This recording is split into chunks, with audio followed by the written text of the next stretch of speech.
இன்றைக்கி Sunday special வந்து Kerala style மீன் பொழிச்சது தான். காலையில் எந்திரிக்கும் போதே லேட் ஆயிடுச்சு. சண்டே அப்படிங்கிறதுனால எந்திரிச்ச உடனே ஒரு 10-11 மணிக்கெல்லாம் வந்து ஃபிஷ் பொழிச்சது ரெடி பண்ணி சாப்பிட்டுட்டு லஞ்சுக்கு வந்து தலப்பாக்கட்டி மட்டன் பிரியாணியும் வஞ்சரம் ஃபிஷ் ஃப்ரையும் தான் பண்ணியிருந்தேன். அது கூடவே வந்து எக்கு வந்து பாயில் பண்ணியிருந்தேன்.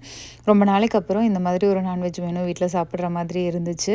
இங்கே வந்து இன்றைக்கி காலையிலேருந்தே பார்த்தீங்கன்னா லைட்டாக ஸ்னோ விழுந்துக்கிட்டு இருந்துச்சு. லஞ்சு சாப்பிடும்போதே கிட்டத்தட்ட 4 மணிக்கு பக்கமாக ஆயிடுச்சு. சாப்பிட்டுட்டு தூங்கிட்டோம். தூங்கி எந்திரிச்சு பார்த்தா ஃபுல்லாக ஸ்னோ அக்குமுலேட் ஆயிருந்துச்சு. கிட்டத்தட்ட 4 இன்ச்சுக்கு பக்கமாக அக்குமுலேட் ஆயிருந்துச்சு. சரி க்ளீன் பண்ணி விட்டுடலாம் அப்படின்னு சொல்லி ப்ளோயரை வச்சு க்ளீன் பண்ணாங்க. பட் என்ன ஆச்சு அப்படின்னா, ரொம்ப அதிகமாக அக்குமுலேட் ஆயிருந்ததுனால ப்ளோயரை வச்சு ப்ளோ பண்ண முடியல. ரொம்ப பறக்க ஆரம்பிச்சிருச்சு. கொஞ்சம் கஷ்டமாகவும் இருந்துச்சு. அதனால ஷவல் வச்சு தான் வந்து க்ளீன் பண்ணாங்க அடுத்தது.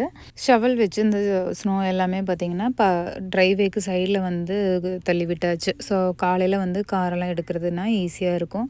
காருமே பார்த்திங்க அப்படின்னா ஃபுல்லாகவே கவர் ஆகிருந்தது. அதையுமே ப்ளோயரை வச்சு ப்ளோ பண்ணி விட்டுட்டு க்ளீன் பண்ணி விட்டுட்டாங்க. பட் இருந்தாலுமே ஸ்னோ விழுந்துக்கிட்டு தான் இருந்தது. க்ளீன் பண்ணும் போதுமே திரும்பவும் எப்படியும் காலையில் ஒரு டைம் க்ளீன் பண்ணுற மாதிரி தான் இருக்கும். ஸோ இப்போ பண்ணி வச்சிட்டோம்னா காலைல கொஞ்சம் ஈஸியாக இருக்கும் அப்படிங்கிறதுக்காக இப்போ பண்ணியாச்சு.